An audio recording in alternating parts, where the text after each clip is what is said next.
And today I'm at the Walt Disney Museum in San Francisco with Caroline, and she's here to give us the scoop on what you can expect at the museum. Thank you, Caroline, for talking with us. Of course, welcome. So first off, can you just kind of give us the background on the Walt Disney Museum, how it came about, all of the fun facts for us? Absolutely. So we are located here in the beautiful city of San Francisco, and the number one question we get is, why are we here in San Francisco and not in LA, where the company is located, and of course Disneyland is? And that's because we're actually owned and run by Walt Disney's family. We're not actually technically affiliated with the company. We work really closely with them. Of course, for legal reasons and everything, we show beautiful old Disney films here in our beautiful theater. But we are a nonprofit, and we're actually founded by Diane Disney Miller, Walt's eldest daughter. And she was actually living in the Bay Area up until she passed away a few years ago.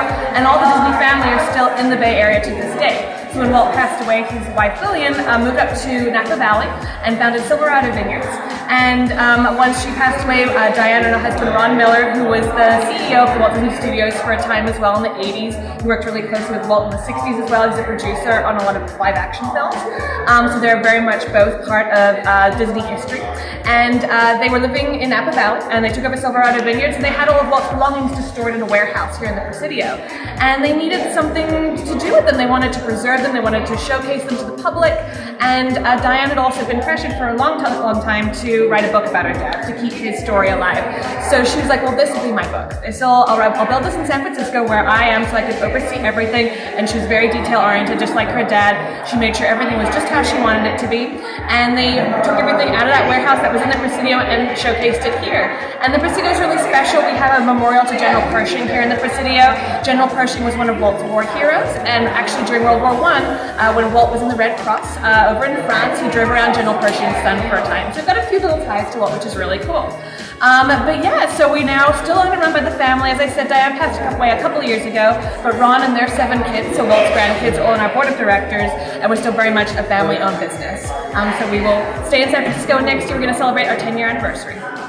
So, as you were describing earlier, then it kind of tells the story of Walt Disney's life through the museum. So, Exactly. Does that start from birth to death? Exactly. We what cover the years of Walt's life.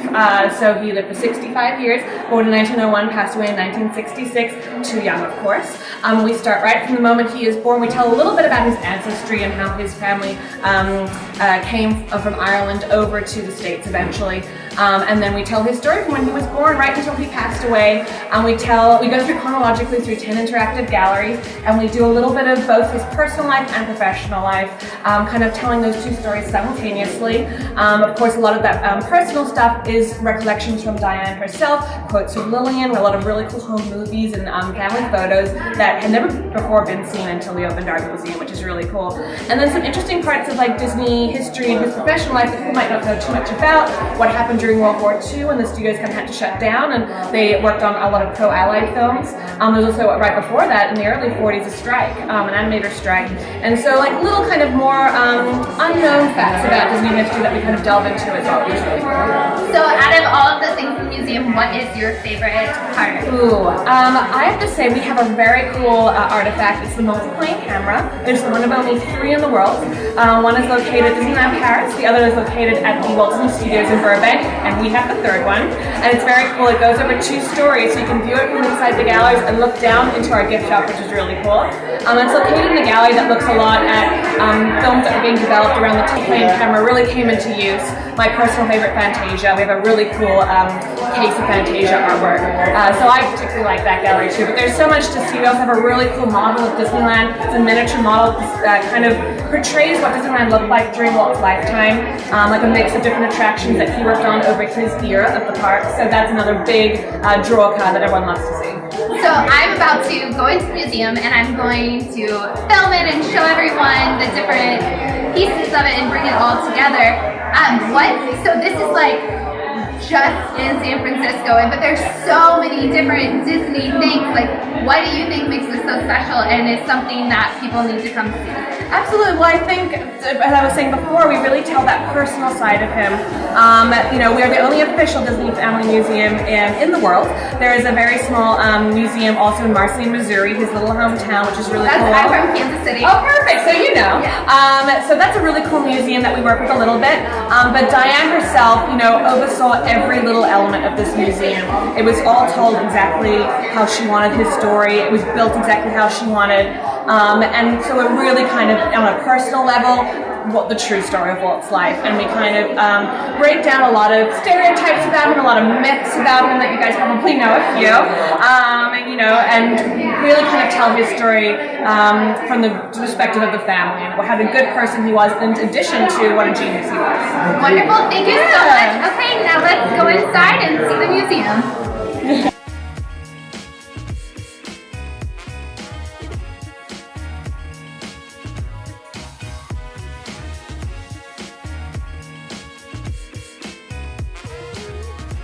So we're starting off in the awards lobby, and there's a collection of the awards that Walt Disney won in his life.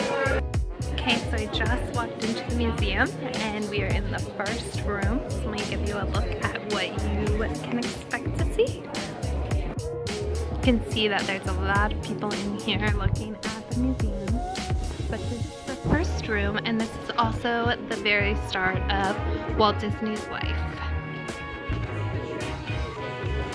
So here he is at just 9 months old. And I'll make sure. So Walt Disney was born in 1901, and here you can hear the story of how he went from Chicago to Kansas City, where he eventually developed the idea for Walt Disney World. So we're in the first room here, and Tessa and I are looking at how Walt Disney went from Chicago to the farm to eventually Kansas City. Tessa, what's your favorite fact in this room? In this room, I like seeing all the his family before him. There's the photos back there. We were just saying how they don't really know that they were creating a legacy. They had no clue. It's kind of cool. On to the next room. In the second room, you hear more about Walt Disney's career. So he started in Kansas City, kind of tells us here how he started. You can see how in 1920 he started at an ad service, and this is when he first started doing animated cartoons. Then the next year he started at the Newman's Laugh-O-Grams again in Kansas City, and went on in 1922, and then 1923 he eventually leaves and heads for Hollywood. And just like any entrepreneur, I lived on little things I could do on the side to pick up a little money here and there, but Roy would help him, so it's awesome that he had the support. So it was actually Walt Disney's brother who was living in California that told him, you need to come out here, this is where they make movies. He took $40 after his Laugh-O-Grams studio had gone into bankruptcy. He took his money, went to California, and that's where he got his start. So I love this wall. It shows, of course, the Mickey Mouse. It's so neat to see how his idea just came to life and where it is today. Okay, so now we're moving on to the next room, and I like it's got success right next to it. Here's a look inside. This New Horizons are showing in the 1930s. Music displayed a very important part. Early in the beginning, they created a cartoon series called The Symphony.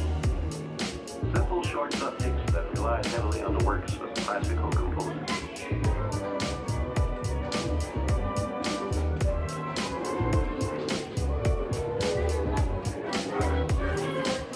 Can see all the amazing things they put together to really show how Walt Disney's ideas evolved over the years. So we have the silly symphonies in this room. There's a lot of digital viewings that you can enjoy in here. And then over here, it's not only showing his creative, but also his personal success as you learn more about Walt. So I'm here in the final room of the Walt Disney Family Museum.